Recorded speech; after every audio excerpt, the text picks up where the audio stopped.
والسلام على رسول الله وعلى آله الهادين وأصحابه المهتدين وعلى علماء أمته أجمعين وبعد তারুণ্যরা সিদ্দিকিয়া কামিল মাদ্রাসার কামিল দ্বিতীয় পর্বের শিক্ষার্থীদের খতমে বুখারীর এই বিশেষ আয়োজনে আজকে আমরা কিতাবুত তাওহীদের থেকে পাঠ তেলাওয়াত করব 1100 পৃষ্ঠা। বাবের নাম বাবু মা ইউজকারু ফি যাতি ওয়ান নুতি ওয়া আসামিল্লাহি তাআলা। পাইছেন সবাই? বিসমিল্লাহির রহমানির রহিম। বাবু মা ইউজকারু ফি যাতি ওয়ান নুতি ওয়া আসামিল্লাহি তাআলা। ওয়া ক্বালা খুবাইবুন ওয়া যালিকা ফি যাতিল ইলাহি ফাযাকারা যাতা বিসমিহি। বিহি ক্বালা হাদাসানা আবুল ইয়ামানি ক্বালা আখবারানা শুআইবুন আনিজ যুহরি ক্বালা আখবারানি আমরু ইবনু আবি সুফিয়ান ইবনে আসিদ ইবনে জারিয়াত আস-সাকাফি হালিফুন লিবানি জুহরা ওয়া কানা মিন আসহাবি আবি হুরায়রা রাদিয়াল্লাহু আনহু আন্না আবা হুরায়রা রাদিয়াল্লাহু আনহু ওয়া আনহুম ক্বালা বাআসা রাসূলুল্লাহি সাল্লাল্লাহু আলাইহি ওয়াসাল্লাম আশারাতাম মিনহুম খুবাইবুন আল-আনসারী فأخبرني عبيد الله بن إياس أن ابنة الحارث أخبرته أنهم حين اجتمعوا استعار منها موسى يستهد بها فلما خرجوا به من الحرم ليقتلوه قال خبيب شعر ما أبالي حين أقتل مسلما على أي شك كان لله مسرعي وذلك في ذات الله وإن يشاء يبارك على أوصال شلب موزع فقتله ابن الحارث فأخبرني النبي صلى الله عليه وسلم أصحابه خبرهم يوم أصيبوا।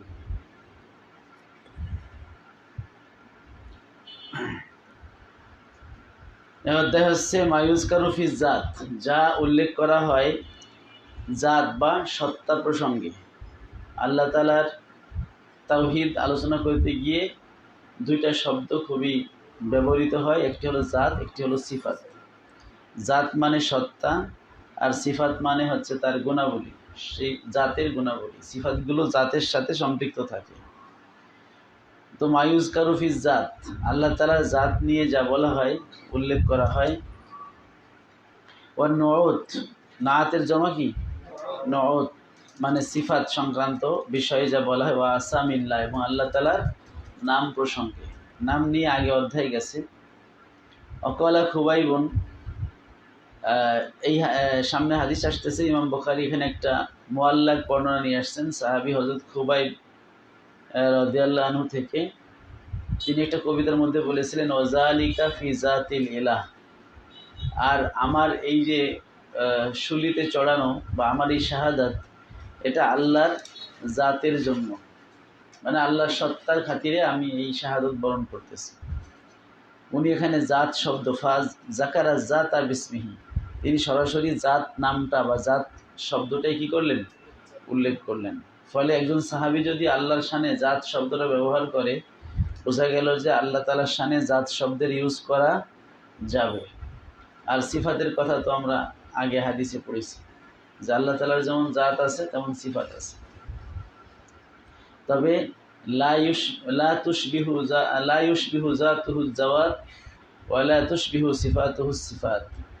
আল্লাহ তাআলার জাত অন্য কোনো জাতের সাথে সাদৃশ্য রাখে না। লা ইউশবিহু জাতুহু জাওয়াত, আল্লাহর জাত অন্যান্য জাতের সাথে সাদৃশ্য রাখে না। ওয়ালা তুশবিহু সিফাতুহু সিফাত, আর আল্লাহর সিফাত অন্য কারো সিফাতের সাথে সাদৃশ্য রাখে না। লিআন্নাহু লাইসা কামিসলিহি শাইউন ওয়া হুয়াস সামিউল বাসীর। এরপরে হাদিস আসছে, অবিহি ক্বালা হাদাসানা আবুল ইয়ামান ক্বালা আখবারানা শুআইবুন আনিজ যুহরি ক্বালা আখবারানি আমরু ইবনু আবি সুফিয়ান ইবনে আসিদ ইবনে জারিয়াত আস-সাকাফি হালিফুন লিবানি জুহরা। আমর ইবনে আবু সুফিয়ান আস-সাকাফি, যিনি হচ্ছেন বনি জুহরার মিত্র, ওয়া কানা মিন আসহাবি আবি হুরায়রা, তিনি আবু হুরায়রা রাদিয়াল্লাহু আনহুর ছাত্রদের অন্যতম ছিলেন। তিনি বলছেন আন্না আবা হুরায়রা ক্বালা, হযরত আবু হুরায়রা রাদিয়াল্লাহু আনহু কি করেছেন? বলেছেন বাআসা রাসূলুল্লাহি সাল্লাল্লাহু আলাইহি ওয়াসাল্লাম আশারাতান মিনহুম খুবাইব ইবনু আদি আল-আনসারী। রাসূলুল্লাহ পাক সাল্লাল্লাহু আলাইহি ওয়াসাল্লাম 10 জন লোক পাঠালেন একটা কওমের তালিমের জন্য কারি হিসেবে। তো তাদের এই 10 জনের মধ্যে একজন ছিল কি? খুবাইব রাদিয়াল্লাহু আনহু। আখবারানি উবাইদুল্লাহ ইবনে ইয়াস আল মক্কি পরবর্তীতে আমাকে ওবায়দুল্লাহ ইবনে ইয়াদ আল মক্কি আমাকে বলেছে, আনা ইবনাত আল হারেস আকবরাথু, যে হারেস ইবনে আমেরের মেয়ে এই ওবায়দুল্লাহকে বলেছে, হিনা আন্নাহুম হিনা ইস্তামাউ, যে হারেসের পরিবার এরা যখন একত্রিত হলো, আই লিকতলি খুবাইব, খুবাইবকে মারার জন্য। মানে তারা যে 10 জন সাহাবীকে দাওয়াত করে নিল তাদের এলাকায় হচ্ছে কোরআন শিক্ষার জন্য, কিন্তু তারা মিথ্যা কথা বলেছিল, নবী তারা খিয়ানত করলো। প্রতিমধ্যে এই সাহাবীদেরকে তারা মানে আক্রমণ করলো।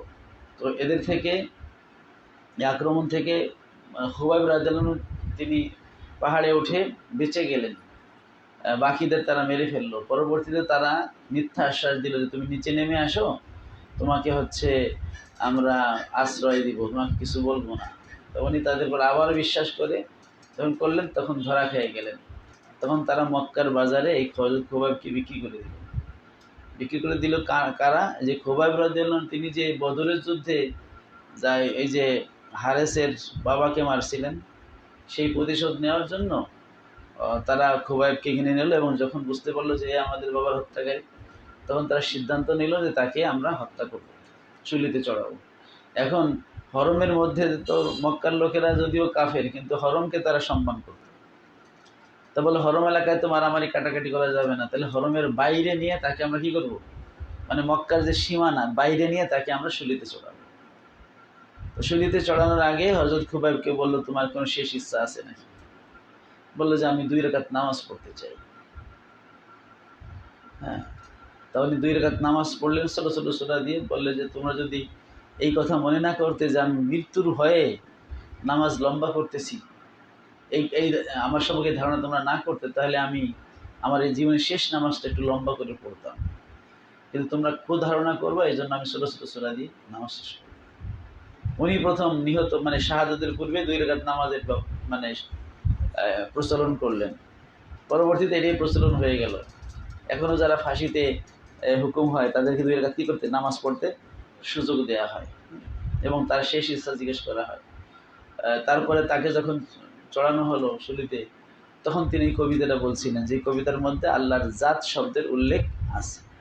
আর এই যে ঘটনা, এই সাহাবীদের আক্রান্ত হওয়া, হযরত খুবাইব রাদিয়াল্লাহু আনহুর এই যে শুলিতে চড়ে শহীদ হয়ে যাওয়া, এইগুলো রাসূল সাল্লাল্লাহু আলাইহি ওয়াসাল্লাম মদিনা থেকে আল্লাহর হুকুমে দেখতেছিলেন এবং সাহাবায়ে কেরামদেরকে তিনি এগুলো বলতেছিলেন যে এই যে খুবাইবকে এখন ই করা হবে, হ্যাঁ, কাশফের মাধ্যমে, ওহীর মাধ্যমে তিনি দেখতেছিলেন।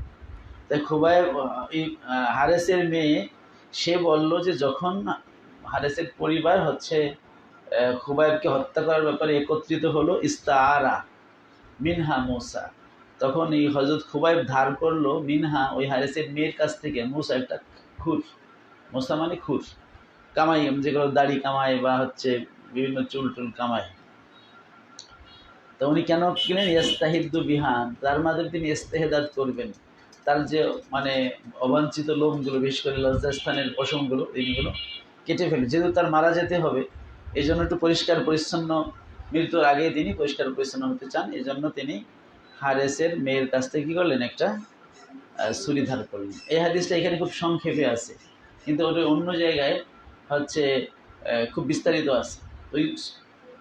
ওইখানে হচ্ছে ওই তারা দেখলো যে ছোট একটা বাচ্চা তাদের ওই হারেসের কাছে চলে গেছে। এখন একজন বন্দি, তার কাছে খুর, আর ওই মালিকদের ছোট বাচ্চা তার সামনে। তিনি ইচ্ছা করলে কী করতে পারতেন, খুর ধরে ওর গলায় তিনি পালাইতে পারতেন, কিন্তু সেটা তিনি করেন নাই। তো বলছে যে খুবাইবের মতো উত্তম বন্দি আমরা আর কখনো দেখি নাই। তো যাই হোক, ওই ঘটনা বুখারী শরীফে অন্য জায়গায় আছে বিস্তারিত, এখানে খুব শর্টে আনা হয়েছে। ফালাম্মা খরাজু মিনাল হারাম, যখন তারা হরম থেকে বের হলো, লিয়াকতুলুহু, হযরত খুবাইবকে কী করার জন্য, কতল করার জন্য, কলা খুবাইবুন শের, তখন খুবাইব রাদিয়াল্লাহু একটা কবিতা পড়লেন। কবিতাটা কি? মা উবালি, আমি পরোয়া করি না, হিনা উক্তালু মুসলিমান, যখন মুসলিম অবস্থা আমি শহীদ হই, যদি আমি মুসলিম হয়ে শহীদ হই তাহলে আমার কোনো পরোয়া নাই। আলা আই শেক্কিন, কোন কাতে, কানা লিল্লাহি, হয় আল্লাহর রস্তে, মাসরাই, আমার ধরাশায়ী। আমাকে কোন কাতে শোয়াইয়ে হত্যা করে, হ্যাঁ, আল্লাহর রস্তে, এটা আমার পরোয়া নাই, যে তুমি আল্লাহর জন্য মুসলিম অবস্থায় মারা যাচ্ছে, তাহলে আমাকে সেই ডান কাতে সোহাগ বাম কাতে সোহাগ এইটা আমার কোনো পরোয়া নাই। কেন নাই? ওয়াজালিকা ফি জাতিল ইলাহি। আর এই যে আমার শাহাদাতটা, আমার কতলটা, এটা কার উদ্দেশ্য হচ্ছে? আল্লাহর ওয়াস্তে। জাতিল ইলাহ মানে আমার ইলাহ বা মাবুদ আল্লাহর সত্তার খাতিরে বা সত্তার জন্য হচ্ছে। ওয়াইয়াশা, আর তিনি যদি চান, ইউবারেক কি দিতে পারেন? বরকত দিতে পারেন। আলা আউসালি শেলবিন মুমাজ্জাই। মুমাজ্জা মানে টুকরা টুকরা, শেলবুন মানে অঙ্গ, আর আউসা মানে হচ্ছে কি বলে এই আউসালি শিলবিন। শিলবিন মানে হচ্ছে আল উজবু আল জাসাদ, শরীরের। আর আউসাল হচ্ছে মানে এগুলো হচ্ছে হাড্ডি, কি বলে আল ওয়াসল মানে হচ্ছে জোড়া দেওয়া, তার বহু বচন হচ্ছে আউসাল। এর দ্বারা উদ্দেশ্য আল মুফাসিল ওয়াল ইজাম, হাড্ডি এবং জোড়াগুলো। অর্থাৎ আল্লাহ যদি চান তা আমার শরীরের এই মানে টুকরা টুকরা হাড্ডি, তারা আমাকে হত্যা করার পরে সবগুলো তো আলাদা আলাদা হয়ে যাবে কুচিগুলি, তো আমার এই অঙ্গ প্রত্যঙ্গের এই টুকরা টুকরা অংশের উপরেও আল্লাহ কি দিতে পারেন? বরকত দিতে পারেন। ফাকাত আলাহু ইবনুল হারেস, পরে হজরত খুবাইবকে হত্যা করলো কে? হারেসের ছেলে। ফাআখবারান নবী সাল্লাল্লাহু আলাইহি ওয়াসাল্লাম, আল্লাহ নবী সাল্লাল্লাহু আলাইহি ওয়াসাল্লাম তার সাহাবীদেরকে সংবাদ দিলেন। খবরা হুম, ওই ওই 10 জনের খবর। ইয়ামা উসিবু, যেদিন তারা বিপদে পড়েছিল। এই খুবাইব এবং তার সঙ্গীরা যেদিন বিপদে পড়ছিল এই বিশ্বাসঘাতক মুরতাদদের কাছে, সেই দিনের খবর নবী সাল্লাল্লাহু আলাইহি ওয়াসাল্লাম সাহাবায়ে কেরামকে বলেছিলেন। তো এখানে ইমাম বুখারী এই হাদিসটা আনার মূল উদ্দেশ্য হলো হযরত খুবাইবের জবানে জাতুল ইলাহ, আল্লাহর জাত, এই শব্দটার প্রয়োগ হয়েছে। তো জাত বলতে আমরা আল্লাহ তাআলার সত্তা বা আল্লাহ তাআলাকে বুঝবো, যেটা সিফাত ছাড়া। তবে জাতগুলো আমরা এটাই বলি যে জাত এবং সিফাত আলাদা করার সুযোগ নেই। ঠিক আছে? এমনি সত্তা, এমনি সাধারণভাবে সিফাতবিহীন সত্তা হলো জাত। ঠিক আছে? আর পরবর্তীতে জাতের সাথে সিফাতগুলো কি হয়? যুক্ত হয়। যেমন আমার বডিটা হলো আমার জাত, আর আমার দেহে যে হচ্ছে আমার শক্তি আছে এটা আমার সিফাত, তাই না? আমি ব্যক্তি, আমি জাত। জাত হলো কোনো কিছুর হাকিকাত বা মূল অংশকে বোঝায়। তো আল্লাহ রাব্বুল আলামিনের শানে এই জাত শব্দ ইউজ করা যায়, কিন্তু জাত বলতে মাখলুকের ক্ষেত্রে জাত বলে আমরা যেটা বুঝি, আল্লাহর ক্ষেত্রে ওইটা বোঝা যাবে না। এই জন্য বলা হয়েছে লা ইউশবিহু জাতুহু জাওয়াত। আল্লাহর জাত অন্য জাতের সাথে কি রাখে না? সাদৃশ্য রাখে না। অন্যান্য জাত বলে আমরা যা বুঝি মানে সত্তা, সেইটা আল্লাহর ক্ষেত্রে নয়। তো আল্লাহর জাত বলে কি উদ্দেশ্য, এটা তিনিই ভালো জানেন। আমরা জাতের বাংলায় সত্তা বলি, আরবিতে জাত বলা হয়, কিন্তু এর দ্বারা কি উদ্দেশ্য তিনিই ভালো জানেন। ঠিক আছে? এটা কেমন তিনিই ভালো জানেন, সেই কাইফিয়াত নিয়ে আমাদের ঘাটাঘাটি করার কোনো অনুমোদন নেই। আমরা এতটুকু বলবো যে আল্লাহর জাত আছে, যেহেতু হাদিসে বলা আছে, প্লাস এটা বলবো যে হচ্ছে আল্লাহ তাআলার জাত মাখলুকের কারো কোনো জাতের মতো নয়, কারণ আমাদের কাছে দলিল আছে লাইসা কামিসলিহি শাইউন।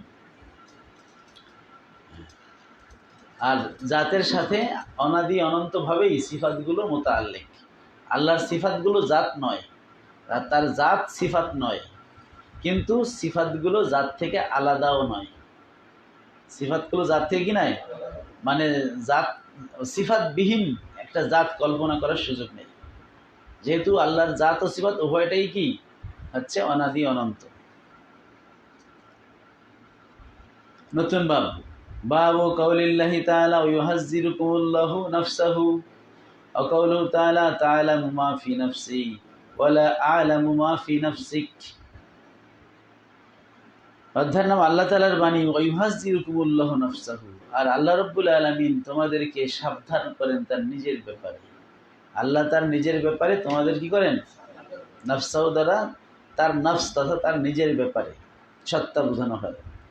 অকাউলুহু তাআলা তা'লামু মা ফি নাফসি ওয়া লা আ'লামু মা ফি নাফসি।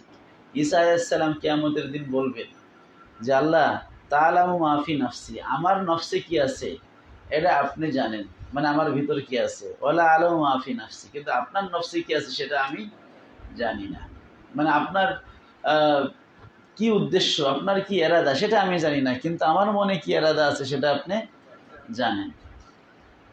তো এই দুই আয়াতে বা আরো আয়াত আছে, এখানে আল্লাহ তাআলার ক্ষেত্রে নফস শব্দটি ব্যবহার করা হয়েছে।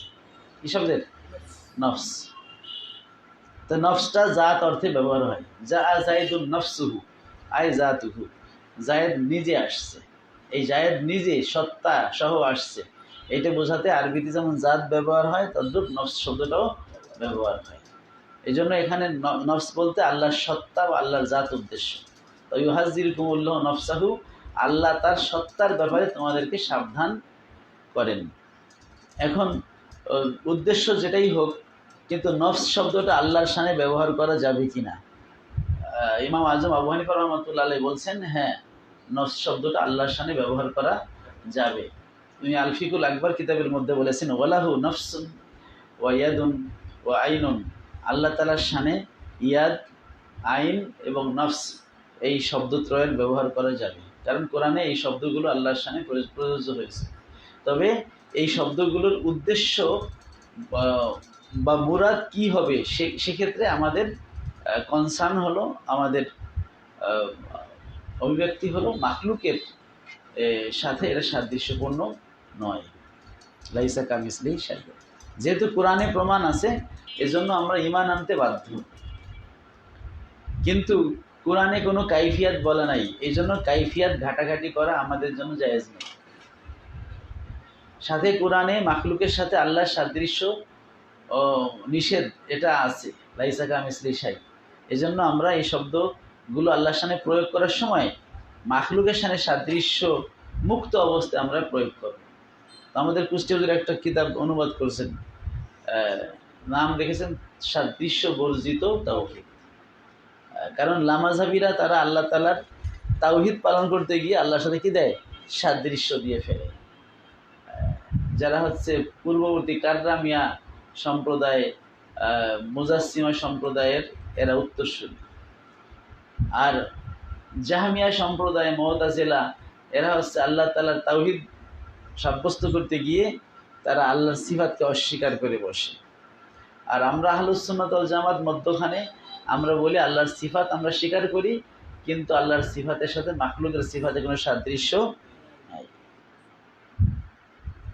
তদ্রূপ আল্লাহর নফস শব্দ আমরা কোরআনে ব্যবহার আছে এই জন্য ইউজ করব। আমরা বলবো যে আল্লাহর নফস তথা আল্লাহর সত্তা, কিন্তু এই সত্তা বলে কি বোঝানো হয়েছে এটা তিনিই ভালো জানেন। তবে মাখলুকের নফস বা মাখলুকের জাতের মতো নয়। মাখলুকের নফস বলতে মাখলুকের আত্মা উদ্দেশ্য হয়, যেটা গতকাল আমরা পড়াইছি, তাই না? যে ইন আমসাক্তা নফসি, যে আলো যখন মানুষ ঘুমায় তখন কি তার নফসটা বা রুহুটা বের হয়ে যায়। তো ঘুমন্ত ব্যক্তিকে নবীজি সাল্লাল্লাহু আলাইহি ওয়াসাল্লাম একটা দোয়া শিখাই দিয়েছেন যে আল্লাহুম্মা ইন আমসাক্তা নফসি ফাগফির লাহা, যদি এই ঘুমের ঘরে আমার নফসটাকে আপনি আটকায় রাখেন তাহলে মাফ করে দিন। ওয়াইন আরসালতা, আর যদি আপনি এটাকে পাঠিয়ে দেন ফাহফাজহা, তাহলে এটাকে আপনি হেফাজতে রাখেন। এই আগের পৃষ্ঠার উপরের লাইন, তাই না? ইন আমসাক্তা নফসি ফাগফির লাহা ওয়াইন আরসালতাহা ফাহফাজহা। তাহলে এখানেও বান্দার ক্ষেত্রে নফস শব্দের ব্যবহার হয়েছে, তাই না? তাহলে বোঝা গেল আল্লাহর নফসের কথাও হাদিসে আছে, বান্দারও নফস আছে, কিন্তু বান্দার নফসের সাথে আল্লাহর নফস কি মিলবে? বান্দার নফস দ্বারা যেটা উদ্দেশ্য হবে আল্লাহর নফস দ্বারা সেটা উদ্দেশ্য নেওয়া যাবে? মনে রাখবেন, অক্ষর মিলে গেলে সেটাকে তাসবিহ বলে না। তাসবিহ হলো উদ্দেশ্য এবং অর্থ মিলে গেলে, ঠিক আছে? এই জন্য বান্দার ক্ষেত্রে কিন্তু নফসের ব্যবহার হাদিসেই আছে। ইন আমসাক্তা নফসি, নবীজি বলেছেন যে যদি আল্লাহ আপনি আমার নফসটাকে ঘুমের ঘরে আটকায় রাখেন ফাগফির লাহা, তাহলে আপনি মাফ করে দিয়েন। ওয়াইন আরসালতাহা, যদি আপনি ছেড়ে দেন ফাহফাজহা, তাহলে আপনি একটু সংরক্ষণ হেফাজত রাখেন।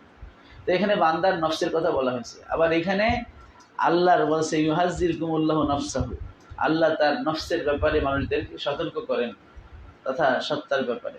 তাহলে এখানেও নফস শব্দের ব্যবহার আসছে, কিন্তু বান্দার ক্ষেত্রে নফস বলে যেটা উদ্দেশ্য হয়, আল্লাহর ক্ষেত্রে নফস বলে ওটা কখনোই উদ্দেশ্য নেওয়া যাবে না। আমরা সেটাই বলি যে বান্দার ক্ষেত্রে হাত বলে যেটা উদ্দেশ্য হয়, আল্লাহর ক্ষেত্রে ওইটা উদ্দেশ্য হবে না। বান্দার ক্ষেত্রে হাত বললে তার অঙ্গ প্রত্যঙ্গ বোঝায়, কিন্তু আল্লাহর ক্ষেত্রে হাত বলে সে অঙ্গ প্রত্যঙ্গ উদ্দেশ্য নেওয়া যাবে না, তাহলে সাদৃশ্য হয়ে যাবে। তাহলে কি উদ্দেশ্য নিতে হবে? সেটা আল্লাহর পরে মস্তবদ্ধ করতে। যেহেতু আল্লাহর সত্তা আমাদের সত্তার মতো না, তাহলে আল্লাহর সিফাতও আমাদের সিফাতের মতো হবে না।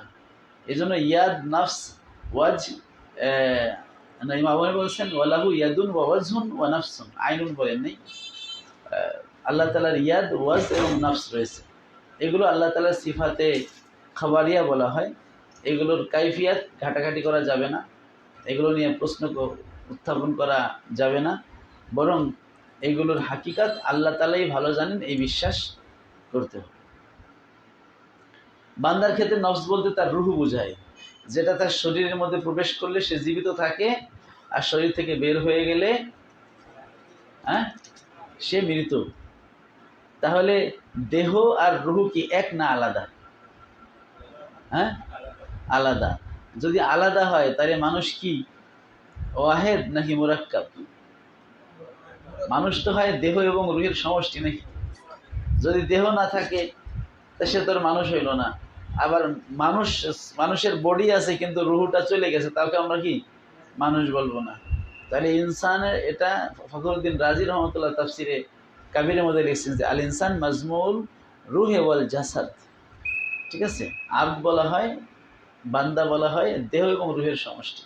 এ কারণে আমাদের সুন্নি উলামা ইকরাম দলিল দিয়েছেন সুবহান আল্লাযী আসরা বিআবদিহি।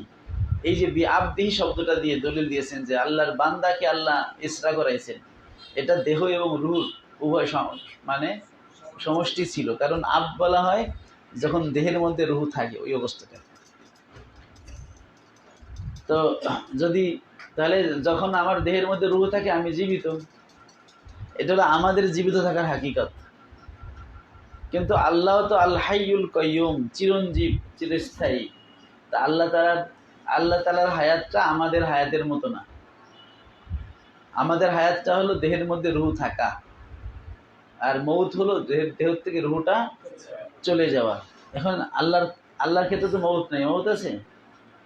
হ্যাঁ। ওয়াতাওয়াক্কাল আলাল হাইয়িল্লাযী লা ইয়ামুত, তোমরা ভরসা করো ওই চিরঞ্জীবীর উপরে যিনি কখনো মারা যান না। তো আল্লাহ তাআলার হায়াত এটা মাখলুকাতের হায়াতের মতো না, তার হায়াতের হাকিকত তিনিই ভালো জানেন। তবে মাখলুকাতের হায়াতের মতো না, এটা আমরা জানি। কোন দলিলে জানি? লাইসা কামিসলিহি শাইউন দলিলে আমরা জানি যে আল্লাহর হায়াত মাখলুকের হায়াতের মতো না। তাহলে মাখলুকের হায়াত কেমন? দেহের মধ্যে রুহ থাকা। তাহলে কি আল্লাহ তাআলার কি দেহ এবং রুহ কল্পনা করার সুযোগ আছে? কেউ যদি মনে করে যে আল্লাহর আলাদা একটা রুহ আছে, যেমন খ্রিস্টানরা এই কথা মনে করে পথভ্রষ্ট হয়েছে। তারা মনে করছে আল্লাহর একটা রুহ আছে, সেই রুহটা ঈসা আলাইহিস সালামের ভিতরে আল্লাহ ঢুকাই দিয়েছে, ফলে ঈসা কি হয়ে গেছে? আল্লাহর পুত্র হয়ে গেছে, আবার আল্লাহ হয়ে গেছে। নাউজুবিল্লাহ। ওইখানে আছে ফানাফাখনা ফিহি মির রূহিনা, ওখানে রুহ আল্লাহর নিজের দিকে নিসবত করছে, এই জন্য মনে করছে এটা আল্লাহর রুহ, আল্লাহ তার দেহের মধ্যে ঢুকাইছে। কিন্তু মনে রাখতে হবে আল্লাহ রাব্বুল আলামিন তিনি কোরআনে মাঝে মাঝে অনেক জায়গায় তার মাখলুককে তার নিজের দিকে নিসবত করেছেন। এটা হচ্ছে ওই মাখলুকের মর্যাদা বৃদ্ধির জন্য। যেমন মুহররম মাসকে বলা হয় শাহরুল্লাহ, কি বলা হয়? আল্লাহর মাস। তাহলে বাকিরাও তো সবগুলোই তো আল্লাহর মাস, মানে আল্লাহর সৃষ্ট মাস, আল্লাহ নির্ধারিত মাস, সবগুলোই আল্লাহর। কিন্তু যেমন রোজাটাকে বলা হয়েছে as-সাওমুলি, রোজা হলো আমার, তাই নামাজকার আল্লাহরই তো। মানে হচ্ছে রোজাটার মর্যাদা বাড়ানোর জন্য, একে বলে ইজাফাতে তাশরিফিয়া। ইজাফাতে তাশরিফিয়া, কোনো একটা মাখলুকের মর্যাদা বৃদ্ধি করার জন্য ওই মাখলুককে খালেকের সাথে কি করা হয়? ইজাফত করা হয়, নিসবত করা হয়। আচ্ছা,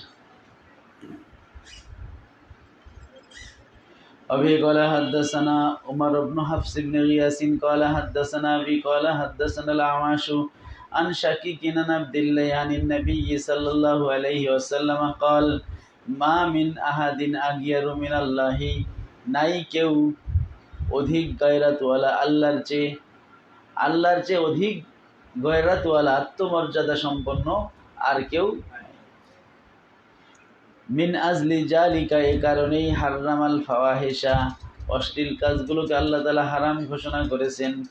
ওমা আহাদুন আহাব্বা ইলাইহিল মাদহু মিনাল্লাহ, আর আল্লাহর চাইতে কি বলে নেই এমন কেউ যার কাছে প্রশংসাটা অধিক প্রিয় আল্লাহর চেয়ে। যার কাছে প্রশংসাটা অধিক প্রিয় এমন সত্তা আল্লাহর চেয়েও কেউ আর নাই। মানে আল্লাহ হচ্ছেন এমন সত্তা যার কাছে প্রশংসাটা অধিক প্রিয়। এই জন্য আল্লাহ রাব্বুল আলামিনকে আমরা ক্ষণে ক্ষণে প্রশংসা করি, আলহামদুলিল্লাহ আলহামদুলিল্লাহ। কারণ প্রশংসার একমাত্র হকদার হচ্ছেন তিনি। আলহামদুলিল্লাহ, সকল প্রশংসা শুধু তার, কারণ তিনি হচ্ছেন প্রকৃত খালেক, তিনি মালিক। তো আমি যে অসুস্থ হলাম, ওষুধ তো আমার ওসিলা, কিন্তু আসলে সারলো কে? আল্লাহ। তো যেহেতু আল্লাহ আমাকে প্রকৃতপক্ষে আমার রোগটা মুক্ত করেছেন, সুতরাং প্রশংসা তিনিই পাবেন। এই জন্য আম্মাজান আয়েশা রাদিয়াল্লাহু আনহা তো ওই ইফকের ঘটনায় অনেকদিন তিনি মানে অসুস্থ ছিলেন মানসিকভাবে, মানুষে ওনার বিরুদ্ধে কত রটনা করতেছে। শেষ পর্যন্ত যখন নবীজির উপরে আয়াত নাজিল হলো, তখন তো আম্মাজান আয়েশা বাপের বাড়িতে। তো আবু বকর রাদিয়াল্লাহু আনহু তিনি গিয়ে বললেন যে, হে আয়েশা, নবীজিকে ধন্যবাদ দাও, কারণ তোমার উপরে কি নাজিল হয়েছে? তোমার বারাতের ব্যাপারে কোরআন নাজিল হয়েছে। উনি বললেন, না, ধন্যবাদ দিলে আল্লাহকে দেব। ধন্যবাদ দিলে কাকে দেব? আল্লাহকে দেব, কারণ আল্লাহ আমাকে পবিত্র ঘোষণা করেছে। যাই হোক, ওটা স্বামী স্ত্রীর বিষয়, মান অভিমান থাকবেই, মেরে তার স্বামী স্ত্রী থাকে না, ওখানে তার নবী উম্মতের প্রসঙ্গ টানার সুযোগ নেই, সেটা আলাদা চ্যাপ্টার। যাই হোক, তো সকল প্রশংসা কার জন্য হবে? আল্লাহর জন্য হবে। তো এখানে যে বলা হয়েছে মা মিন আহাদিন আগিয়ারু মিনাল্লাহি মিন আজলি জালিকা, আগিয়ার গায়ে অধিক গায়রাতওয়ালা আল্লাহর চেয়ে কেউ নাই। গায়রাত কাকে বলা হয়? গায়রাত মানে আত্মমর্যাদা বোধ। একটা উদাহরণ দিলে বুঝবেন, যেমন আমার স্ত্রীর সাথে একজন পরপুরুষ কথা বলতেছে, তার গায়ে হাত দিচ্ছে, কিন্তু আমার কোনো রাগ লাগতেছে না, তার মানে আমার গায়রাত নাই। আর যদি একজন কেউ তার সামনে একটা খারাপ কথা বলে, তার দিকে তাকায়, তখন আমার মেজাজ গরম হয়ে যায়, মানে আমার মধ্যে গয়রাত আছে। ঠিক আছে? ও একটা হাদিসে আছে যে রাসূলুল্লাহ পাক সাল্লাল্লাহু আলাইহি ওয়াসাল্লাম একবার স্বপ্নে দেখলেন যে তিনি জান্নাতে গেছেন। তো জান্নাতে একটা নহরের পাশে একটা হুর হচ্ছে, সে পানির পাশে বসে আছে একটা হুর। রাসূলুল্লাহ সাল্লাল্লাহু আলাইহি ওয়াসাল্লাম তাড়াতাড়ি ওখান থেকে চলে আসলেন, কারণ ওই হুরটা ছিল হযরত উমরের হুর। ঠিক আছে? তো নবী বললেন, আমি উমরের গায়রাতের কারণে, কারণ উমর তার স্ত্রীদের শানে সে খুব গায়রাতওয়ালা, কারো এই ধরনের বরদাস্ত করে না। তখন হযরত উমর কেঁদে দিয়া, রাসূলুল্লাহ, আপনার ব্যাপারে আমি কি গায়রাত করবো? রাসূলুল্লাহ বলছেন যে, আবার সাদের কথা বলছেন, সাদের খুব গায়রাত। আর নবী বলছেন, আমার গায়রাত আরো বেশি, আর আল্লাহ আগিয়ারু মিন্নি। আল্লাহর গায়রাত মানে নিজের খাস জিনিসের প্রতি অন্যের যদি কোনো লেলুপ দৃষ্টি থাকে, আর সেই ক্ষেত্রে যদি ওই ব্যক্তি তার খাস জিনিসের ব্যাপারে, এর স্ত্রী হতে এমন কোনো কথা না, যে কোনো বিষয়ে তার কোনো না থাকে, রেসপন্স না থাকে, বোঝা গেল তার কোনো গায়রাত।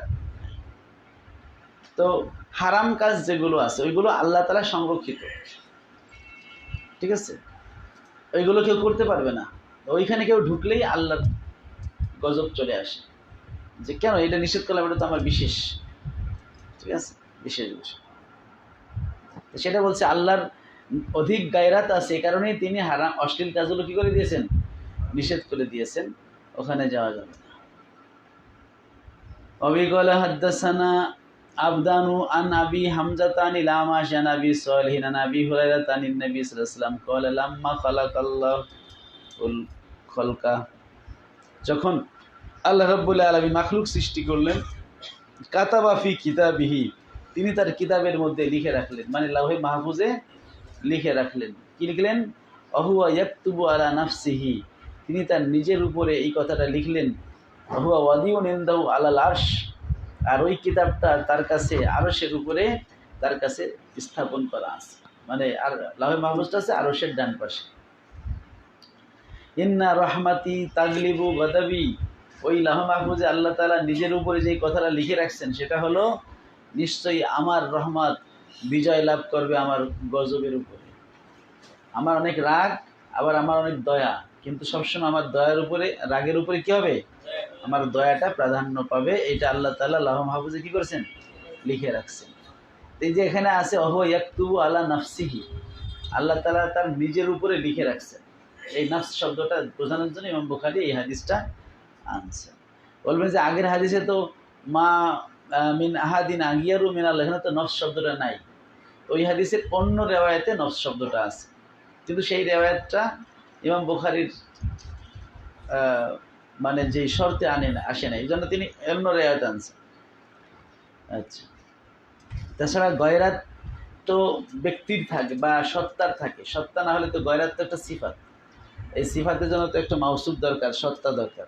তার মানে হচ্ছে আগিয়ারও বলার দ্বারাই আল্লাহর নফস বা জাত এটা বলা হয়ে গেছে। أبي قال حدثنا عمر بن حفص قال حدثنا أبي قال حدثنا الأعمش قال سمعت أبا صالح عن أبي هريرة رضي الله عنهم قال قال رسول الله صلى الله عليه وسلم يقول الله আল্লাহ তাআলা বলবেন বা বলেন, এটা হাদিসে কুদসি, আল্লাহ তাআলা বলেন আনা ইনদা জন্নি আবদি বি, আমার সম্পর্কে আমার বান্দার ধারণার নিকটে আমি, মানে আমার বান্দা আমার সম্পর্কে যেমন ধারণা করে আমি তেমন। বান্দা যদি মনে করে আমি খুব দয়ালু, তার সাথে আমি দয়ার আচরণই করি, আর বান্দা যদি আমাকে বিপরীত কিছু মনে করে, তার সাথে আমি ওই রকম আচরণই করি। ও আনা মাহু ইজা জাকারানি, সে যখন আমার কথা স্মরণ করে, আমার জিকির করে, আমি তার সাথেই থাকি।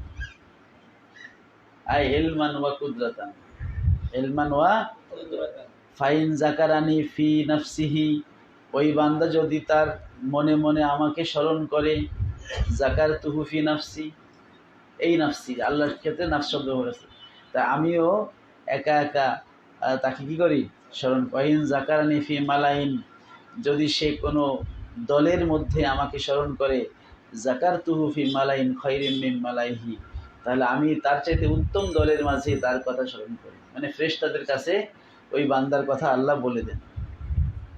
ওয়াইন তাকাররাবা ইলাইয়া বিশিবরিন, সে যদি এক বিঘত আমার কাছে আসে, তাকাররাবতু ইলাইহি যিরাআন, তাহলে আমি তার দিকে এক হাত অগ্রসর হই। এখানে এই যে স্থানের দিক থেকে নৈকট্য উদ্দেশ্য না, ঠিক আছে? এটা হচ্ছে আল্লাহ তাআলা যেহেতু স্থানে অবস্থান করেন না, এই জন্য বান্দার সাথে আল্লাহর নৈকট্যটা স্থানগত হয় না, এটা একটা তুলনা করা হয়েছে বা মেসাল দেয়া হয়েছে। হ্যাঁ, আল্লাহর সাথে বান্দার নৈকট্য হলো সম্পর্কগত। কি কত? সম্পর্ক। ও আমার খুব কাছের লোক, ও আমার খুব কাছের লোক, মানে সবসময় কাছে থাকে না, সম্পর্ক ভালো, সম্পর্ক ভালো। তাহলে কাছে থাকা এটা সম্পর্ক ভালো বোঝানোর জন্য ব্যবহার হয়। আর ও ও আমাদের থেকে এখন দূরে চলে গেছে, দূরে সরে গেছে, মানে কি সম্পর্ক খারাপ হয়ে গেছে। তাহলে এখানে যে বান্দা যে আল্লাহর মুকাররাব হয়, যে বান্দা যদি আল্লাহর এক বিঘত কাছে যায়, আল্লাহ এক হাত কাছে আসেন, এর দ্বারা উদ্দেশ্য হলো বান্দা যদি ভালো সম্পর্ক করতে চায় আল্লাহর সাথে, তাহলে আল্লাহও তার সাথে ভালো সম্পর্ক স্থাপন করে। এখানে এক হাত এক বিঘতটা উদাহরণস্বরূপ বলা হয়েছে। নাইলে যদি এটা যদি হাকিকি অর্থে এক হাত এক বিঘত হয়, তাইলে তো বান্দা কি বলে, এক হাত এক বিঘত আগাইলে আল্লাহ এক হাত আগাবেন, তাই না? তাইলে আল্লাহর নৈকট্য হবে হাঁটাহাঁটির মাধ্যমে। যে মাধ্যমে, যেমন সামনে আসতেছে ওয়াইন তাকাররাবা ইলাইয়া জিরান, সে যদি এক হাত আমার দিকে অগ্রসর হয়, তাকাররাবতু ইলাইহি বান, আমি দুই হাত, এক বা বলা হয় এটাকে, এই যে দুই হাত প্রসারিত করে দিলে এটাকে বলে বা, যে এক বাও আমি তার কাছে যাই। ওমান আতানি ইয়ামশি, যে আমার কাছে হেঁটে হেঁটে আসে, আতাইতু হারওয়ালাতান, আমি তার কাছে দৌড়ে দৌড়ে আসি। মানে সে যত গতি নিয়ে আসে তার চেয়ে বেশি গতি নিয়ে আমি আল্লাহ তার কাছে যাই, অর্থাৎ তার সাথে আমি সম্পর্ক করি। ঠিক আছে? তো যদি এইটা হাকিকি অর্থে হতো, এই দৌড়াদৌড়ি, হাঁটাহাঁটি, এক বিঘত এক হাত, তাইলে আল্লাহর নৈকট্য হাসিলের জন্য কি নামাজ কালাম লাগতো না হাঁটে হেঁটে? কিন্তু আসলে কি হাইটে হাইটে নৈকট্য হবে? কি যদি এই হাদিসকে জাহেরের উপর রাখতে চান, তাহলে তো নৈকট্য হবে যে যত হাঁটতে পারে তত। কিন্তু অন্য হাদিসে তো আছে ওয়ালা ইয়াজালু ওমা ইয়াজালু আবদি ইয়াতাকাররাবু ইলাইয়া বিন নওয়াফিল, বান্দা সর্বদা আমার নৈকট্য হাসিল করে কিসের মাধ্যমে? মানে ফরজের দ্বারা হচ্ছে বান্দা নৈকট্য হাসিল করে, আর নফলের দ্বারা নৈকট্য তার বাড়তে থাকে। তাহলে এই অর্থাৎ ইবাদতের আরেকটা হাদিসে আছে আকরাবু মা ইয়াকুনুল আবদু মির রাব্বিহি ওয়া হুয়া সাজিদুন, একজন বান্দা সিজদারত অবস্থায় আল্লাহ তাআলা সবচেয়ে নৈকট্যশীল হয়। তাহলে দেখা গেল যে নৈকট্য হওয়া না হওয়া এগুলো ইবাদত, সাজদা, নামাজ ইত্যাদির মাধ্যমে হয়। আর নামাজের রত অবস্থায় তো ব্যক্তি এক জায়গায় দাঁড়ায় থাকে, তাইলে হাঁটলো কোথা থেকে? তাহলে বোঝা গেল এখানে হাদিসে হাঁটা, দৌড়ানো এইগুলো মূলত উপমা। এগুলো কি? মানে বান্দা যেই গতিতে, বান্দা যদি হাঁটে হাঁটে আসে আল্লাহ দৌড়ে আসবে, মানে হচ্ছে বান্দা যেই গতিতে আল্লাহর নৈকট্য হাসিল করতে চাইবে আল্লাহ তার চেয়েও দ্রুত গতিতে তাকে নৈকট্য দান করবে। সুতরাং সে যদি নফল নামাজ পড়ে পড়ে আল্লাহর নৈকট্য হাসিল করতে চায়, আল্লাহ কবুল করে তাকে তার সাথে সম্পর্ক কি করবেন? আরো মজবুত করে দেবেন। তাহলে আপনি সবসময় জাহেরি অর্থ নিতে পারবেন না, আপনাকে তাবিল করতে হবে। তো আহলে সুন্নাত ওয়াল জামাতের উলামায়ে কেরাম তাবিল করেন, কিছু কিছু ক্ষেত্রে তাফবিদও করেন, কিন্তু মুতাকিন উলামায়ে কেরাম তারা তাবিল করেন। কিন্তু এই লামাযহাবী গোষ্ঠী তারা তাদের মতো করে তাদের হচ্ছে এই দেহবাদী আকীদা সাব্যস্ত করার জন্য তারা বলে তাবিল করা যাবে না। তারা কি বলে? এবং বলে তাবিল করা এটা বাতিল। আমরা বলি না, তাবিল করা বাতিল নয়, তাবিল করা যাবে না। এটা কেন বলে তারা? তাদের দেহবাদী আকীদা কি করার জন্য। অথচ তারাও কিন্তু তাবিল করে। তাবিল মানে ব্যাখ্যা, যেটা বাহ্যিক আছে ওইটা না ধরে আশেপাশে চলে যাওয়া। তা আমরা বলি তাবিল করা বাধ্য হতে হয় যদি সেটার বাহ্যিক অর্থ অন্য দলিলের খেলাফ হয়, তখন আমাদের তাবিল করে কি করতে হয়? ওই দ্বন্দ্ব থেকে সরে যেতে হয়। কারণ কোরআন তো একে অপরের সাথে দ্বন্দ্ব দ্বান্দ্বিক হবে না, হবে? তো তারা বলে আর রহমানু আলাল আরশি ইস্তাওয়া, এর দ্বারা তারা বলে যে তাদের বাতিল আকীদা হলো যে আল্লাহ তাআলা আরশে অবস্থান করতেছেন। তো যখনই মুতাজিলাদের পক্ষ থেকে বলা হয় ওহুয়া মাকুম আইনামা কুনতুম, তোমরা যেখানেই থাকো আল্লাহ তোমাদের সাথেই আছেন, তখন তারা বলে ওয়াজালিকা ফিল ইলমি ওয়াল কুদরতি, আল্লাহ সর্বত্র আছেন, তোমাদের সাথে আছেন জ্ঞান এবং কুদরতের দিক থেকে। তাহলে কি ব্যাখ্যা হইল কি না? তাহলে ওরা তো তাবিল করলো, শুধু তাদেরটা তাবিল করবে না। তা আমরা বললাম আর রহমান ও আলাল আরশি ইস্তাওয়া ইস্তাউলা, আল্লাহ তাআলা আরশে ইস্তিওয়া হয়েছেন তথা আরশের কর্তৃত্ব নিয়েছেন।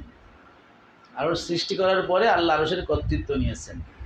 এর দ্বারা উদ্দেশ্য সব কিছুর উপর আল্লাহর কর্তৃত্ব অনাদি, কিন্তু এই কর্তৃত্বের এজহারটা এটা পরবর্তীতে হতে পারে। যেমন আল্লাহ রিজিক দাতা, এটা অনাদি সিফাত, কিন্তু রিজিক প্রদান করার এই কর্মটা প্রকাশ হয় পরবর্তীতে, যখন তিনি রিজিক দেওয়া শুরু করছেন। একে বলে সিফাতের এজহার, আরটা সিফাতের উজুদ, তাই না? আমাদের আহলুস সুন্নাত ওয়াল জামাতের আকীদা হলো, বা আমাদের হানাফিদের আকীদা হলো আল্লাহ তাআলার সিফাতগুলো অনাদি অনন্ত। সিফাতগুলো কি? সুতরাং আল্লাহ তাআলা যেমন আল হাইয়ু, তিনি অনাদিভাবে হাই, আল কদিরু, তার কুদরত অনাদি, তদ্রুপ তিনি খলেক, তার এই খলেক সিফাতটা অনাদি।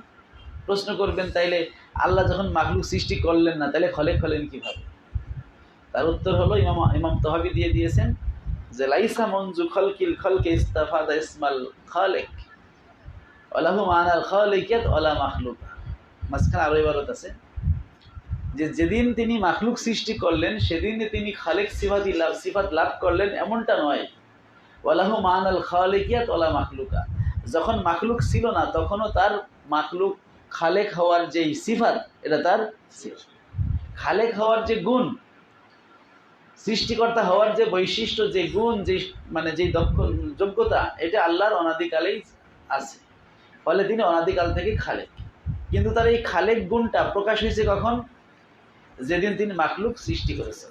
এই জন্য আমরা বলি যে সিফাতের উজুদ অনাদি, কিন্তু সিফাতে ফেলিয়া যেগুলো, সেগুলোর অনেক সময় প্রকাশটা হয় পরে। তো ইস্তাওয়া এটা আল্লাহ তাআলার কি বলে একটা সিফাত। ইমাম বাগাবী রহমাতুল্লাহ তিনি উল্লেখ করেছেন ইস্তাওয়া আল্লাহ তাআলার একটা সিফাত।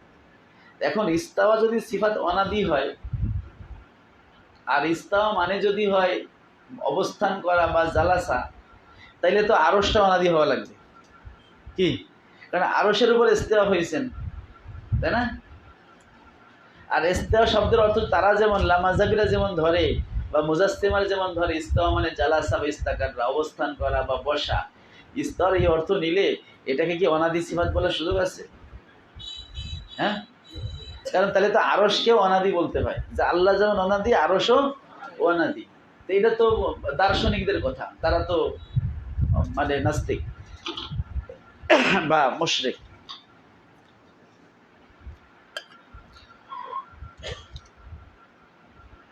তো ইবনে তাইমিয়া যে সমস্ত কারণে পথভ্রষ্ট, তার একটা মাসালা হলো এইটা, যে যখন এই প্যাচ থেকে বাঁচতে পারতেছে না, যে যদি এটাকে সিফাত বলো, সিফাত তো অনাদি, তাহলে আল্লাহর সাথে আরশও কি হওয়া লাগে, তখন সে একটা মাসলা বানাইছে। আমরা বলি যে সব হলো আল্লাহ ছাড়া সব হলো হাদেস, একমাত্র আল্লাহ হোসেন কদিম বা অনাদি। হাদেস কাকে বলা হয়? যেটা একসময় ছিল না, পরে হয়। মা কানা বাদান লাম ইয়াকুন। তাহলে সব হাদেসই মাখলুক, তাই না? তো উনি বলছেন হাওয়া দেসুলা আউয়ালা লাহা, উনি বলছেন কিছু হাদেস আছে যার সূচনা নাই, এটা অনাদি। আমরা বলছি সব হাদেসই আউয়াল আছে, কারণ যেদিন যে হাদেসকে আল্লাহ সৃষ্টি করলেন ওই দিন থেকে তার আউয়ালি মানে সূচনা। হাদেস মানেই তো একসময় ছিল না, পরে হয়। তো আরশ তো হাদেস, আরশ তো কদিম না। আল্লাহ তো আরশ সৃষ্টি করেছেন, যেহেতু আল্লাহ আরশ সৃষ্টি করেছেন সেহেতু আরশ হাদেস। এখন আরশকে তারা হাদেস বলতেছে, যেহেতু আল্লাহ ছাড়া কোনো কদিম নাই, কিন্তু আবার আরশকে বলতেছে আরশ সবসময় ছিল। তো সেই কথা বলতে গিয়ে তারা বলছে হাওয়াদেসুল্লাহ, কিছু হাওয়াদেস আছে, কিছু হাদেস আছে যেগুলো সূচনা নাই, যেগুলো অনাদি। এই কথা বলে তারা ওই আরশটাকে অনাদি বলে ওই সিফাত মিলাইতে চাচ্ছে। আমরা বলছি না, এটার কোনো দরকার নেই।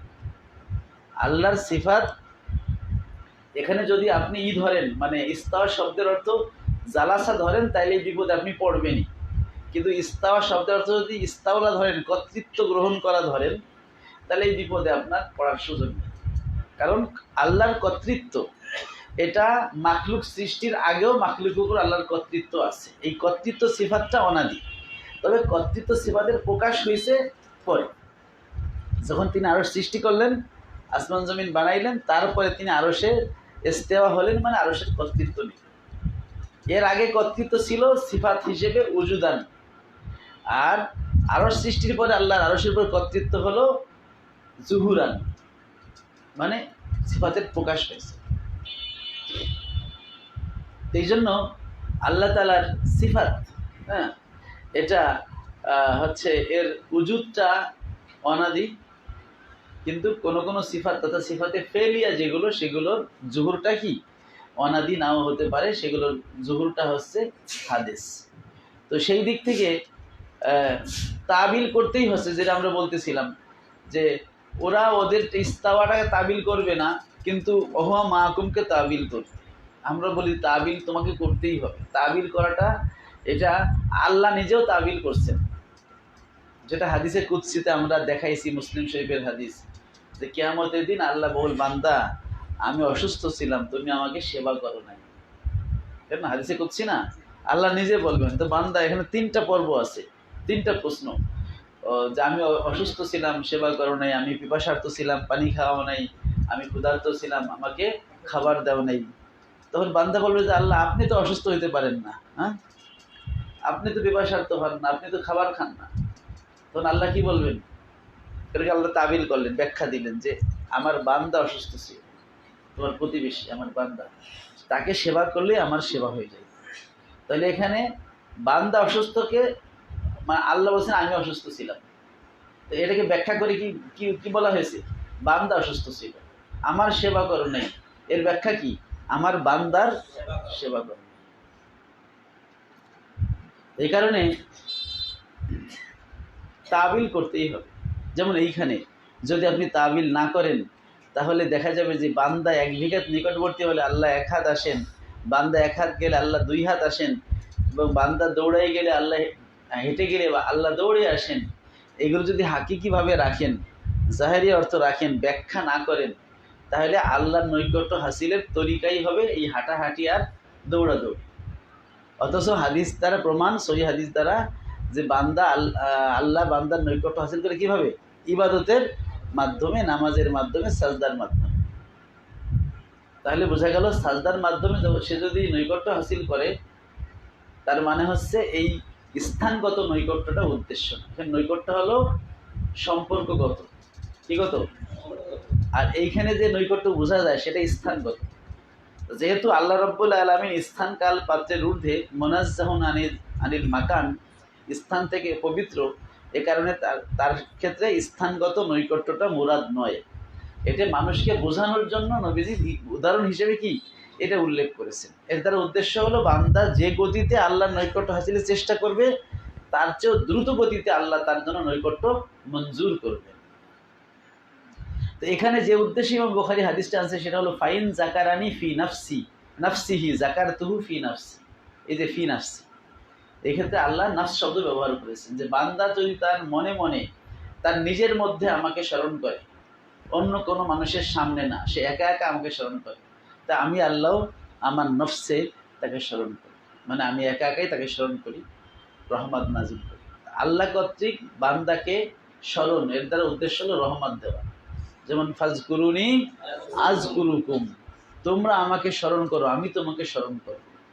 তো আমরা আল্লাহ তাআলাকে স্মরণ করি, আল্লাহর নাম জপি, আল্লাহ আল্লাহ আল্লাহ বলি, কিন্তু আল্লাহ আমাদের স্মরণ করা দ্বারা ওই আব্দুল কাদের বলা উদ্দেশ্য না, বরং উদ্দেশ্য হলো ওই বান্দার খোঁজ খবর রাখা, ওই বান্দার উপর রহমত নাজিল করা, ওই বান্দাকে সাহায্য করা। সুতরাং বান্দা আল্লাহকে স্মরণ রাখে মানে আল্লাহর নাম জপে, কিন্তু আল্লাহ বান্দাকে স্মরণ রাখে মানে বান্দাকে সাহায্য করে। কারণ স্মরণ রাখার অর্থ সাহায্য করাও হয়। আজকাল তো আমাদের মনে থাকে না, এরকম বলে না, আজকাল তো তোমরা আমাদের মনে রাখো না, মানে আমাদের সাহায্য সহযোগিতা করো না। আগে সাহায্য সহযোগিতা করতো, এখন মাঝখানে সাহায্য বন্ধ করে দিছে, তখন কি বলে ঠেস দিয়ে, আজকাল তো আমাদের মনে রাখো না, মানে আমাদের লা তাজকুরুনি, আমার জিকির করতেছো না, মানে আমাকে মনে রাখতেছো না। মনে রাখা দ্বারা কি মনের মধ্যে ওর নাম উজাবা উদ্দেশ্য নিছে, নাকি তাকে সাহায্য সহযোগিতা উদ্দেশ্য? তাহলে বোঝা গেল কি মনে রাখা কথাটা যেমন নাম, ওই যে নাম জপা অর্থ হয়, তদ্রূপ আবার সাহায্য অর্থেও। তা আল্লাহর ক্ষেত্রে হচ্ছে ওই সাহায্য। আল্লাহ তো বান্দার নাম দিয়ে জপবে না, কিন্তু বান্দা আল্লাহ তাআলার জিকির করে, মানে আল্লাহর নাম স্মরণ করে, আল্লাহর হুকুমগুলো পালন করে। কারণ জিকিরের 3টা প্রকার আছে। কয় প্রকার?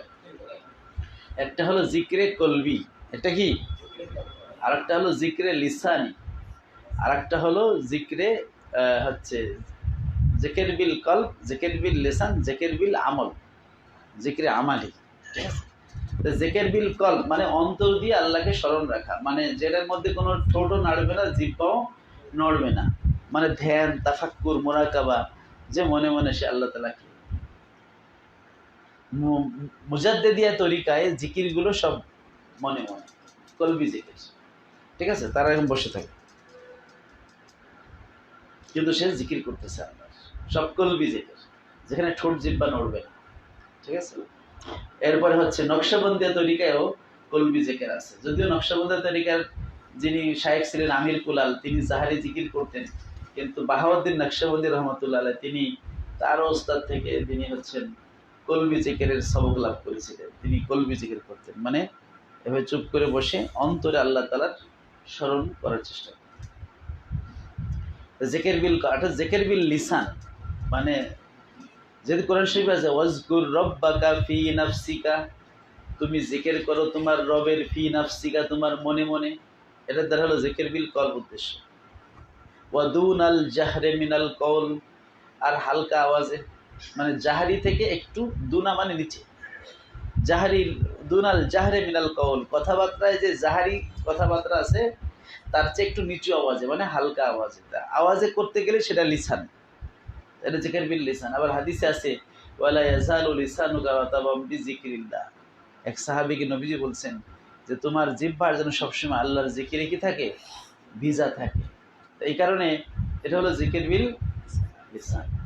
আর নামাজ, রোজা, হজ, যাকাত ইত্যাদি ইবাদত এর মাধ্যমে আল্লাহর জিকির যেটা আমরা করি, মানে আল্লাহর স্মরণ, মানে আল্লাহ যে আমাকে ঠিক দুপুরে নামাজ পড়তে বলছেন, বিকালে পড়তে বলছেন, সন্ধ্যায় পড়তে বলছেন, রাত্রে পড়তে বলছেন, সকালে পড়তে বলছেন, এই যে সময় মতো আল্লাহর কথা মনে উঠলো, মানে আমি নামাজটা পড়লাম, একে বলে জিকির বিল আমল।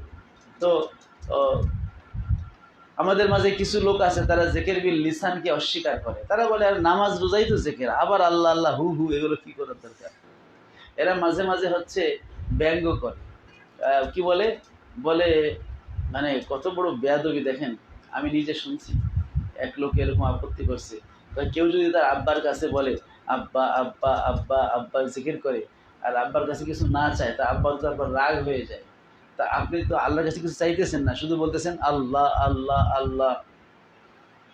হ্যাঁ, তাইলে তো আল্লাহ এতে খুশি হবেন না, বরং কি হয়ে যাবেন, নাউজুবিল্লাহ। সে আল্লাহর সাথে আব্বার তুলনা করা জায়েজ আছে? আল্লাহ আল্লাহ জিকির করা যে জায়েজ আছে, দলিল নেন। ইবনু তাইমিয়া প্রথমে এই জিকরুল মুফরাদ মানে একক আল্লাহ শব্দ দিয়ে জিকির করাকে অস্বীকার করছে। এই যত উল্টাপাল্টা এবং নবীর ওসিলা দিয়া, ঠিক আছে, ইবনু তাইমিয়া তো 728-এ ইন্তিকাল করেছে। এর আগের ওলামায়ে কিরাম পর্যন্ত, মানে ওই 700 হিজরি পর্যন্ত কোনো আলেম নবীর ওসিলা দেওয়া, এরপরে হচ্ছে নবীর রওজা জিয়ারত করা, এর বিপক্ষে একটা চুল পরিমাণ কথা বলেন নাই, বরং সবাই পক্ষে বলছেন। উনি প্রথম ব্যক্তি যে ওসিলার তাওয়াসসুলের, নবীর ওসিলা দেওয়াকে বিরোধিতা করছেন। নবীর রওজা জিয়ারত করতে যাওয়াকে উনি হারাম বলছেন। এরকম কিছু মানে ওই তসলিমা নাসরিনের মতো উল্টাপাল্টা ফতোয়া দিয়ে ভাইরাল হওয়ার চিন্তা। হ্যাঁ, ইবনে তাইমিয়া এত প্রসিদ্ধ কেন? এই ভাইরাল ফতোয়ার কারণে। ঠিক আছে, এরকম কিছু ভাইরাল ফতোয়া দিছে। তো কি বলতেছিলাম, এই যে জিকির বিল লফজেল জালালা, মানে লফজে আল্লাহর জিকির করাকে প্রথম বিদআত ফতোয়া দিছে ইবনে তাইমিয়া। ঠিক আছে, অথচ ইবনে তাইমিয়ার বহু আগের ওলামায়ে কেরাম তারা লফজুল জালালার জিকির জায়েজও বলছেন এবং নিজেরা করছেন। কোরআনে যদি জিকির জালালার কথা থাকে, আমি কেন করব না? হাদিসে যদি থাকে, কোরআনে কি আছে? ওয়াজকুর ইসমা রাব্বিকা, ওয়াজকুর মানে কি? তোমার প্রতিপালকের নামকে স্মরণ করো। ওয়াজকুর মানে তুমি স্মরণ করো, জিকির করো। ইসমা মানে নামের, কার নামের? রব্বিকা।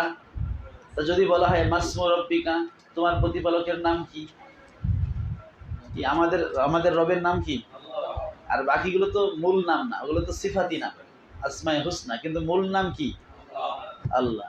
তাহলে এখানে বলা হলো তোমার রবের নামের জিকির করো। তার মানে কি আল্লাহ নামের জিকির করার অনুমোদন পাওয়া গেছে না নাই? এটা যারা বুঝবে না, এতটুকু যাদের জ্ঞান নাই, তারা তো আলেম হওয়ার যোগ্যতা রাখে না। তো যেহেতু কোরআনে আল্লাহ নামের জিকিরের কথা আছে, এ কারণে সালাফরা আল্লাহ নামের জিকির করছে। এবং আল্লাহ নামটা, ঠিক আছে, যারা আল্লাহকে মহব্বত করে তাদের কাছে আল্লাহ নামটা খুব ভালো লাগে। আল্লাহ আল্লাহ জিকির। একটা হাদিসে আছে, সহিহ হাদিস, নবী সাল্লাল্লাহু আলাইহি ওয়াসাল্লাম ইরশাদ করেছেন, লা তাকুমুস সাআতু হাত্তা ইয়াকুলা আহাদুন আল্লাহ আল্লাহ। ওই পর্যন্ত কিয়ামত হবে না যতক্ষণ একজন লোক পাওয়া যাবে যে বলবে আল্লাহ আল্লাহ। দুইবার আছে, কয়বার আছে? অর্থাৎ একজন লোক আল্লাহ আল্লাহ মানে পুরো কালেমাও বলতে পারে না, লা ইলাহা ইল্লাল্লাহ পুরোটা বলার জানে না, সে শুধু একটুকি জানে। কি জানে? আল্লাহ আল্লাহ। সে আল্লাহ আল্লাহ বলতে পারে, এতটুকু জাননেওয়ালা লোক থাকতে অবস্থায় কিয়ামত হবে। কিয়ামতটা হবেই হলো সব কাফের মুশরিকদের উপরে। মুসলমানরা, ইমানদাররা কিয়ামত কি দেখবেই না। এই যে ভূমিকম্প, ওয়াতারান নাসা সুকারা ওয়া মা হুম বিসুকারা ওয়ালাকিন্না আযাবাল্লাহি শাদীদ, এমনভাবে ওই যে সূরা হজের মধ্যে আছে, এমনভাবে ভূমিকম্প হবে যে মানুষ মাতালের মতো, মাতাল যেমন এরকম হেলে ধুলে চলে, রাস্তাতে চলার সময় তার হেলবে ধুলবে। আসলে পুরো পৃথিবীটা কাঁপতেছে। যে মা তার ছেলেকে দুধ পান করাবে, দুধ পান করাতে পারবে না। হ্যাঁ, মহিলা গর্ভবতী, তার গর্ভ খালাস হয়ে যাবে এই ভূমিকম্পের কারণে। এমন জোরে ভূমিকম্প হবে, পৃথিবী কম্পন দিবে ধ্বংস হওয়ার আগে। হালকা হালকা ভূমিকম্প হইলে তো ওই যে ভূমিধস, পাহাড় ধস হয়ে বন্যা শুরু হয়ে যায়। তো এই ভূমিকম্প এগুলো কিছু মোমেনরা টের পাবেন, এর আগে আল্লাহ ইমানদারদের কি করবেন, উঠায় নেবেন। সর্বশেষ যে ইমানদার থাকবে তার নামাজ, রোজা, হজ, যাকাত তো কিছু করবেই না, এমনকি কালেমাটাও পুরা জানবে। কিয়ামতের আগে এমন হবে যে নামাজ কাকে বলে কেউ কইতে পারবে না। একজন বুড়ি মহিলা সে বলবে যে আমার বাপ দাদার কাছে তো একটা কলেমা শিখছিলাম, লা ইলাহা ইল্লাল্লাহু মুহাম্মাদুর রাসূলুল্লাহ, এইটুকু জানবে, তাও মুরব্বীরা জানবে। জোয়ানরা এখন এই ডিজিটাল যুগে কেউ কি ধর্মকর্ম শেখে? তো জানবে কিভাবে? কিয়ামতের আগের অবস্থা হবে এরকম যে ইসলাম একেবারে একবার ইসলামের সব চিহ্ন মুছে যাবে, কেউ নামাজ, রোজা এইগুলো কেউ করবে না। এমনকি ইসলাম বলতে শুধু কালেমাটাই বুঝবে, কিন্তু তারও পরে গিয়ে ওই কালেমাও পুরোটা পারবে না, শুধু পারবে কি আল্লাহ আল্লাহ কইতে পারবে। সেটাই নবী সাল্লাল্লাহু আলাইহি সাল্লাম বুঝাইছেন, লা তাকুমুস সাআতু হাত্তা ইয়াকুল আহাদুন আল্লাহ আল্লাহ, দুইবার আছে যে একজন ব্যক্তি সে আল্লাহ আল্লাহ বলে, এমন একজন ব্যক্তি থাকতে অবস্থায় কিয়ামত হবে। তাই আল্লাহ আল্লাহ যদি দুইবার বলে এটা তো জিকির, তাই না? আল্লাহ আল্লাহ। এরপরে হযরত বেলাল রাদিয়াল্লাহু আনহু উনাকে যখন হচ্ছে শাস্তি দেওয়া হতো আর ওনাকে বলা হতো যে তুমি কালেমা অস্বীকার করো ইত্যাদি ইত্যাদি, বা ওই যে পাথর চাপা দেওয়া হতো, তখন তিনি কি বলতেন? এক রেওয়ায়তে আছে তিনি আহাদ আহাদ বলতেন, অন্য রেওয়ায়তে আছে তিনি আল্লাহু আহাদ আল্লাহু আহাদ বলতেন। কি বলতেন? কিন্তু যখন কষ্ট হয়ে যেত তখন আর আল্লাহ শব্দ বলতে পারতেন না, শুধু আহাদ আহাদ। তা আহাদটা কি? আল্লাহর একটা সিফাতি নাম না? তা আহাদ আহাদ আহাদ এই নামের যদি বারবার জিকির করা যায় তাহলে জাতি নামে জিকির করা যাবে না? তবে কি না? সুতরাং কোরআন, সুন্নাহ, ইজমা, কিয়াস, চার দলিলের প্রমাণের ভিত্তিতে লফজে আল্লাহর জিকির করা অবশ্যই যাবে। হ্যাঁ, সর্বোত্তম হলো লা ইলাহা ইল্লাল্লাহ, পুরা কালিমার, ঠিক আছে? লা ইলাহা ইল্লাল্লাহ পুরো কালিমার জিকির করা হচ্ছে সর্বোত্তম। কিন্তু কোন কোন তরিকা আছে লা ইলাহা বাদে শুধু ইল্লাল্লাহ ইসবাত, নফিটা বাদে শুধু ইসবাতে জিকির করে, আছে না? ইল্লাল্লাহ ইল্লাল্লাহ, এর মানে তার মনে মনে আছে লা ইলাহা, নাই কোনো মাবুদ, মুখে বলতে শুধু আল্লাহ আছে আল্লাহ আছে আল্লাহ আছে। ওই দেখবেন যে হচ্ছে কি আছে না, ওই যে ইলেকশন সামনে আইতেছে না, কি ডাইনে কি ধানের শীষ, বামে কি ধানের শীষ, সামনে কি ধানের শীষ, পিছনে কি ধানের শীষ, অথবা ডাইনে কি নৌকা, দাড়ি পাল্লা, এরকম বলে না? শুনছেন? মিছিল শুনছেন তো? দুই একজন ট্রাকের উপরে দাঁড়ায় মিছিল করতে করতে এমন মাতাল হয়ে যায় যে সবাই ডাইনে কি, বামে কি, সামনে কি, পিছনে কি, আকাশে কি, বাতাসে কি বলতে বলতে তারা ক্লান্ত হয়ে যায়। আর ও তো ধানের শীষ কইতে আছে, ওরা থেমে গেছে, এখনো ধানের শীষ ধানের শীষ, দাড়ি পাল্লা দাড়ি পাল্লা, নৌকা নৌকা বলতে আছে, ও থামে আর, মানে এখন আর পুরো কালিমা নাই, অর্ধেক আছে, ঠিক আছে? তো লা ইলাহা ইল্লাল্লাহ, লা ইলাহা ইল্লাল্লাহ, প্রথমে নফি এবং ইসবাত, নফি এবং ইসবাত করতে করতে এক পর্যায়ে তার আর নফিটা খেয়াল নেই, নফিটা আছে মনে মনে, শুধু ইসবাত। ইল্লাল্লাহ মানে শুধু নাই কোনো মাবুদ আল্লাহ ছাড়া, মানে আল্লাহ আছে, শুধু আল্লাহ আছে আল্লাহ আছে আল্লাহ আছে, ইল্লাল্লাহ আছে আল্লাহ আছে, ইল্লাহ ইসবাত। নফিটা হচ্ছে লা ইলাহা, এটা হচ্ছে নফি, আর ইল্লাল্লাহ কি ইসবাত, মানে শুধু আল্লাহ আছে শুধু আল্লাহ আছে। কিন্তু ওই সময় তার দিলের মধ্যে লা ইলাহা কথাটা মনে রাখতে হবে যে কোনো মাবুদ নাই, তবে শুধু আল্লাহ আছে আল্লাহ আছে আল্লাহ আছে। এটাকে আরো মিনিমাইজ করলে ইল্লাহ বাদ দেন, থাকলো কি আল্লাহ আল্লাহ আল্লাহ আল্লাহ, মানে হচ্ছে কোনো মাবুদ নাই, শুধু আমার আল্লাহই আছে। এটা হচ্ছে আবার যে আটরশি আল্লাহ বলে যে আরো মিনিমাইজ করো, হু হু হু হু, কারণ হু আল্লাহুল্লাযী লা ইলাহা, এই হু মানে আল্লাহ তাআলার জমিরও কিন্তু আল্লাহ তাআলাকে ইঙ্গিত করে, হু মানে হুয়া, ঠিক আছে? হু হচ্ছে যদি হায়ের পরে অও থাকে আর যখন আপনি জিকির করবেন বলবেন তখন তো হয় জবর হয় না, সাকিন হয়ে যায়, তার আমি থামতেছে না সাকিন, তো সাকিন হলে হু হয়ে যায়। লা আল্লাহু লা ইলাহা ওই যে হুয়াল্লাহুল্লাযী লা ইলাহা ইল্লাহু, আসলে ইল্লা হুয়া, ওখানে কোরআন শরীফে কি লেখা আছে? কিন্তু অক্ষ করলে কি হয়ে যায়? সাকিন হয়ে যায়, ইল্লাহু।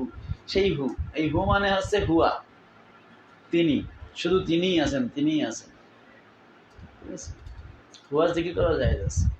হ্যাঁ, বলবে যে মাসুস, রাসূলুল্লাহ সাল্লাল্লাহু আলাইহি ওয়াসাল্লাম যেটা করছেন সেটা, হ্যাঁ সেটা অবশ্যই সর্বোত্তম, এতে কোনো সন্দেহ নেই। কিন্তু যেটা জায়েজ, আর সেটা যদি কেউ করে আপনি তাকে বাধা দিতে পারেন। আর লফজে আল্লাহর জিকির এটা কোরআন সুন্নাহ দ্বারা প্রমাণিত, সুতরাং এটা মুদাল্লাল জিকির, এটাকে বাধা দেওয়ার কোনো সুযোগ নেই। আউলিয়ায়ে কেরাম তাদের হচ্ছে মুরিদদের তাজকিয়ার জন্য তারা এভাবে লা ইলাহা ইল্লাল্লাহ নফি ইসবাত জিকির দেন। আবার শুধু কেউ কেউ শুধু ইসবাতের জিকির মানে ইল্লাল্লাহ জিকির দেন। আবার কোনো কোনো তরিকায় শুধু আল্লাহ আল্লাহর জিকির। আমাদের সারসিনা সিলসিলায় যে চিশতিয়া তরিকার জিকিরের মধ্যে প্রথমে লা ইলাহা ইল্লাল্লাহর জিকির, পরে দেন শুধু আল্লাহ আল্লাহ জিকির। কিন্তু চরমই যারা আছে এরাও চিশতিয়া, কিন্তু ওরা চিশতিয়া সাবেরিয়া মানে আরেকটা শাখা। ওরা হচ্ছে লা ইলাহা ইল্লাল্লাহ, এরপরে ইল্লাল্লাহ, এরপরে আল্লাহ, 3 ভাগ করে। হ্যাঁ, কি আপনি সলমনের মাহফিলে যাননি, দেখেন নি? এরা আল্লাহ আল্লাহ জিকিরও করে, আবার ইল্লাল্লাহ জিকিরও করে, আবার লা ইলাহা ইল্লাল্লাহ জিকির। তাহলে লা ইলাহা ইল্লাল্লাহ জিকির আবার তারা হচ্ছে 2 কালিমাটাই জোরে করে, মানে লা ইলাহা ইল্লাল্লাহ দুইটাই জোরে, 2টা অংশই জোরে করে। তো সারসিনা মাসলাক আবার 2 অংশ জোরে করে না। হ্যাঁ হ্যাঁ, সেটা হচ্ছে সারসিনা তো ফুরফুরা থেকে আসছে। ফুরফুরার যিনি মুজাদ্দিদে জামান সিদ্দিক আবু বকর সিদ্দিকী ফুরফুরাবি রহমতুল্লাহ আলাইহি, তার যে তালিম, সেখানে নফি ইসবাত জিকিরটা এমনি সারসিনা তরিকায় আস্তে জিকির হয়। বিশ্বহুজুর বলেন যে মানিল কিরাত, ঘুমের ব্যাঘাত হবে না, নামাজের ব্যাঘাত হবে না, কেউ কোরআন শরীফ পড়তে ব্যাঘাত দেওয়া যাবে না। জিকির করো মধুমক্ষিকার ন্যায়, অল্প আওয়াজে, যেটা আপনি নফি ইসবাত করেন আর লফজে আল্লাহর জিকির করেন। আপনি মসজিদে এক পাশে যদি জিকির করেন আর এক পাশে কেউ কোরআন পড়ে নামাজ পড়ে ঘুমায়, তার ডিস্টার্ব হতে পারবে না। এটা ফতোয়া স্বামীতেও আছে যে জিকিরের দ্বারা একটা ইবাদত দিয়ে আরেকজনকে ডিস্টার্ব দেওয়া যাবে। সুতরাং আপনি কোরআন শরীফও এত জোরে পড়তে পারবেন না যেটা একা একা মানে ব্যক্তিগত, যে আরেকজনের ডিস্টার্ব হবে।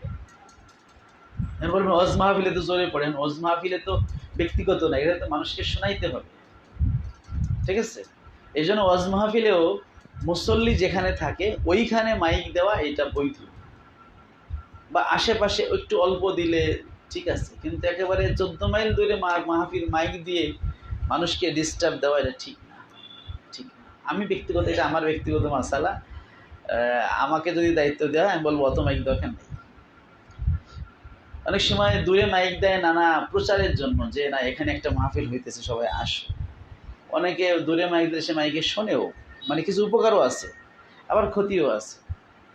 ঠিক আছে, এমন এক জায়গায় একটা মাইক দিছে, ওই বাসাতে একজন পরীক্ষার্থী আছে, সে পড়াশোনা করতেছে, সে মাহফিল আসে কি খরচ নাই, আসে নাই, সে পড়তেছে। অথবা একজন বুড়ো মানুষ আছে অসুস্থ, সে তার ঘুম আসতেছে না ওই আওয়াজের ঠেলায়, মাইকটা এমনভাবে সেট করেছে তার বিল্ডিংয়ের মধ্যে, তার জানালা বরাবর আছে। এখন বন্ধ করলে গরম আর খুললে মাইকের আওয়াজ, এটা তো এরা টের পাচ্ছে না, আর উনি তো যন্ত্রণায় ভুগতেছে। একজন মুসলমানের কষ্ট দেওয়া তো হারাম। এই জন্য বিদেশের মাটিতে কিন্তু এরকম মাইক দিয়ে মাহফিল নাই, সব হল রুমে মাহফিল। ঠিক আছে, সব অডিটোরিয়াম হল রুমে। সাপোজ আপনি যে চীন মৈত্রী সম্মেলন কেন্দ্রে মাহফিল করেন, ওখানে দেখা যাবে যে আপনি 4-5 হাজার লোক বসায় আপনি বসছেন, ওখানে একটা হল ভাড়া নিতে আপনার 10 লাখ 12 লাখ টাকা লাগবে, কিন্তু সুন্দর একটা পরিবেশ, সব এখানে যারা যাইবে সবাই সুনাম নিয়ে দিয়ে যাইবে, সুন্দর করে শুনে টুনে চলে আসবে। বা ইঞ্জিনিয়ারিং ইনস্টিটিউট বিভিন্ন জায়গায় আছে, হল রুম পাওয়া যায় বিদেশে। সব অনুষ্ঠানগুলো কোথায় হয়? ওইখানে। তো হল রুমের সাউন্ড বাইরে কিছু, তার বাইরে কেউ জানেই না ওখানে কি হইতেছে, তাহলে সাউন্ড পলিউশনও হচ্ছে না, এটা ভালো। শুধু আমাদের দেশে, পাকিস্তানেও আছে, এই সমস্ত দেশে বাইরে মাহফিল। ঠিক আছে,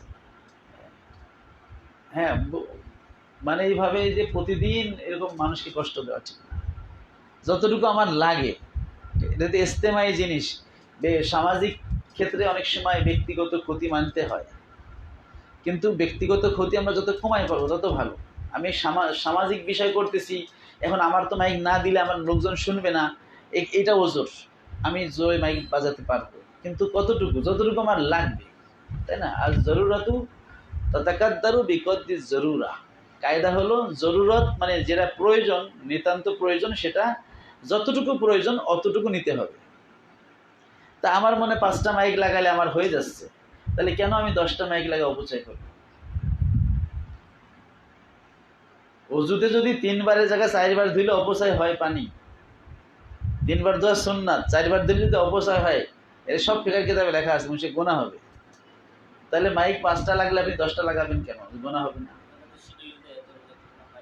হ্যাঁ, ওরা লাগাইছে 20টা, এই আমাদের 30টা দিবি মাহফিল, 30টা মাইক দিবি। তো বক্তায় শিডিউল দিয়ে দে, সুবহানাল্লাহ। হ্যাঁ, সাউন্ডটা ক্লিয়ার সে দাবি করতে পারে, শিডিউল দিতে, যে আমার গলার আওয়াজ যদি মাইকটা ভালো না হয় তাই কণ্ঠ বসে যাবে। তো সেক্ষেত্রে সে বলতে পারে যে মাইকের সাউন্ডটা যেন সুন্দর হয়, কিন্তু কতটা মাইক দিতে হবে এইগুলো বলার কি দরকার? আর বর্তমান যুগে তো এই যে লাইভ ভিডিও হইতেছে, যার মনে চায় সে দেখতে পারবে। আমাদের মিজানের একবার সিলেটের মাহফিলে দেখলাম 10,000 না 32,000 লোক লাইভই দেখতেছে। এই সময় দেখছিলাম, হ্যাঁ, সিলেটের একটা মাহফিল। তো এরপরেও তো অনেকে দেখবে, তাই এটা তো সুযোগ আছে। যাই হোক, আমাদের ওয়াজ মাহফিলে মূল বিষয়ের চাইতে ওই অন্য বিষয়গুলো বেশি হয়ে যায়। দেখা যাচ্ছে যে মাহফিলের প্যান্ডেল আর মাইক এত টাকা খরচ করছে যে যেই আলেম সাহেব ওয়াজ করতে গেছে তাকে আবার তাজিম করতে তখন আবার কিপটা বেশি হয়ে যায়। তারও তো একটা তাজিম আছে না? তো যেটা আমরা বলতেছিলাম সেটা হলো যে তাবিল, এটা ইসলামী শরিয়াতে কি আছে? জায়েজ আছে। আল্লাহ তাআলা নিজেই তাবিল আমাদের শিখাইছেন, তো ওইখানে একটা হাদিসে কুদসি। আবার রাসূল পাক সাল্লাল্লাহু আলাইহি ওয়াসাল্লামও তাবিল করছেন, সাহাবায়ে কেরামও তাবিল করছেন। আবার কোরআনে তো তাবিল অবশ্যই আছে, নাইলে এখানে আমরা যাব কোথায়? যেটা অসংখ্য আয়াতের হাদিসের সাথে অসঙ্গতি সাব্যস্ত হয়। আর যদি মেনে নেয়, এর দ্বারা হচ্ছে টাকার রূপ, এই টাকার রূপ দ্বারা হচ্ছে সম্পর্কগত, আল্লাহর সাথে হচ্ছে তার যে নিসবাত, সেই দিক থেকে মানে নৈকট্য, তাইলে আর কোনো সমস্যা নাই। আর যদি নৈকট্য যেমন স্থানগত নৈকট্য বোঝাইছে, সেটা বোঝাইতে গেলে তো আর নামাজ রোজা লাগবে না। কিন্তু হাদিসে বলতেছে আল্লাহর নৈকট্য পায়ে হাঁটে হবে না, আল্লাহর নৈকট্য হবে কি দিয়ে? নামাজ দিয়ে, সাজদা দিয়ে। সুতরাং আল্লাহ তাআলা যদি কোনো স্থানে অবস্থান করতেন তাহলে তার নৈকট্যও ওই জায়গায় যাওয়ার কারণে হতো।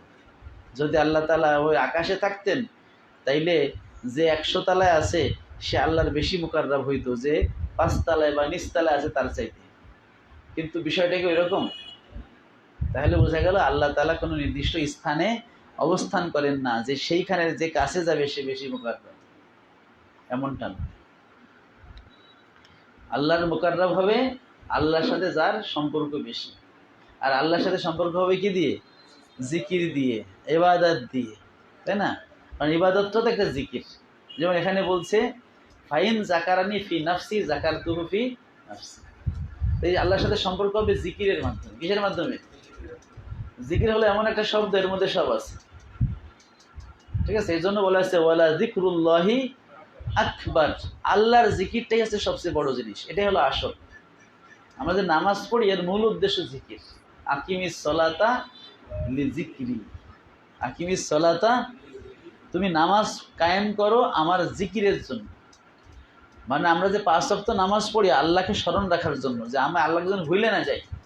প্রতিদিন 5 বার আল্লাহকে স্মরণ করি, তাহলে আমার একটা অভ্যাস হয়ে গেল যে না, আল্লাহকে ভুলবো না।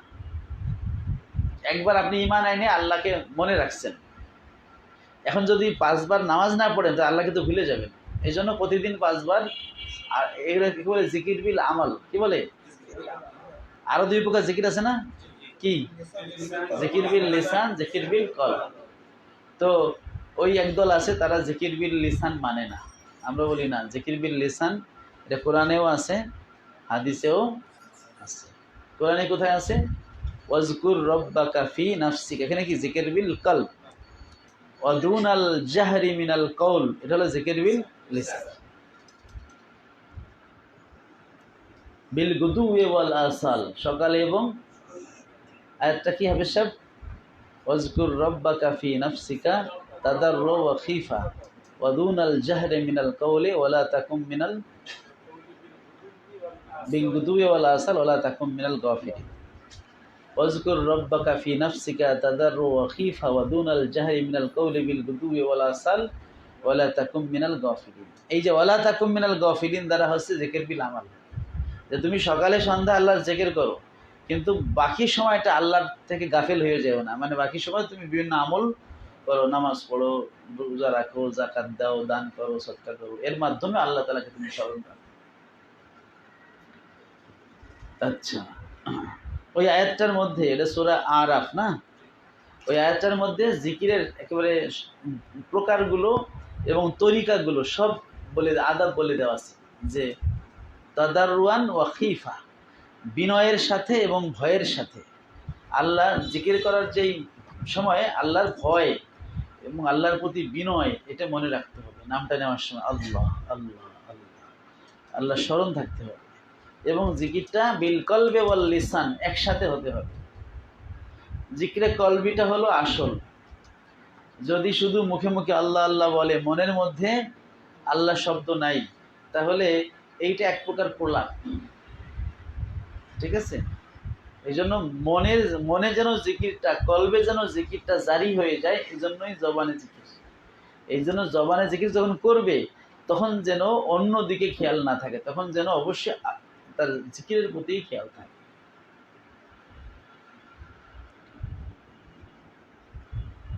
বাবু কাউলিহি তাআলা কুল্লু শাইইন হালিকুন ইল্লা ওয়াজহা, সব কিছুই হালাক হয়ে যাবে তবে আল্লাহর ওয়াজ ব্যতীত।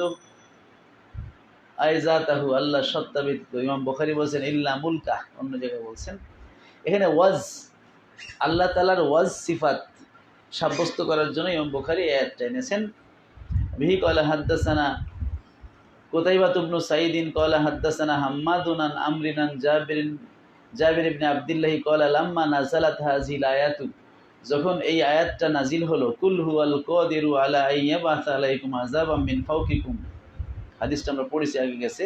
বলুন, তিনি আল্লাহ হচ্ছেন ক্ষমতাবান, আলা আইয়াবাসা আলাইকুম, তোমাদের উপর পাঠাতে, আযাবান, শাস্তি, মিন ফাওকিকুম, তোমাদের উপরের থেকে। ক্বালা নবী সাল্লাল্লাহু আলাইহি ওয়াসাল্লাম আউযু বিওয়াজহিকা, নবী বলেন আল্লাহ আপনার ওয়াজহের ওসিলায়, আই বিজাতিকা, আশ্রয় চাই। ক্বালা ফাকাল, আল্লাহ বলেন আও মিন তাহতি আরজুলিকুম, তোমাদের পায়ের নিচ থেকে আল্লাহ আযাব পাঠাতে পারেন। ফাকাল নবী সাল্লাল্লাহু আলাইহি ওয়াসাল্লাম আউযু ওয়াজহিকা, আল্লাহ আপনার সত্তার ওসিলায় আশ্রয় চাচ্ছি। ক্বালা, আল্লাহ বলেন আও ইয়ালবিসাকুম শিয়াআন, অথবা তোমাদের দলে উপদলে আল্লাহ ভাগ করে দিবেন। ফাকাল নবী সাল্লাল্লাহু আলাইহি ওয়াসাল্লাম হাযা আইসার, নবীজি বলেন এটা সহজ। আসমানি বালা জমিনি বালা দিয়ে ধ্বংস করার চাইতে মানে মতভেদ হয়ে দলে দলে ভাগ হয়ে যাও, এটাও কি, এটা যদিও একটা শাস্তি, কিন্তু এটা সহজ। নাইলে আমার উম্মত যদি আসমানি বালায় দিয়ে আল্লাহ সব ধ্বংস করে দেয়, এটা তো খুবই কঠিন হবে। ঠিক আছে? এখানে উদ্দেশ্য হলো আল্লাহ তাআলা যেন ওয়াজ সিফাতটা সাব্যস্ত করা। ইমাম আযম আবু হানিফা রাহমাতুল্লাহ বলেছেন ওয়ালাহু ইয়াদুন ওয়া ওয়াজহুন ওয়া নাফসুন, তিনি আল্লাহ তাআলা যেন ওয়াজ সিফাতটা সাব্যস্ত করেছেন। তবে আল্লাহ তাআলার ওয়াজ বলতে, কোরআনে যেহেতু ওয়াজ সিফাতটা আছে, আমরা আল্লাহ তাআলার ওয়াজ আছে এটা স্বীকার করি, কিন্তু মানুষের ওয়াজ যে অর্থে, আল্লাহর ওয়াজ, মানুষের ওয়াজটা হলো তার চেহারা।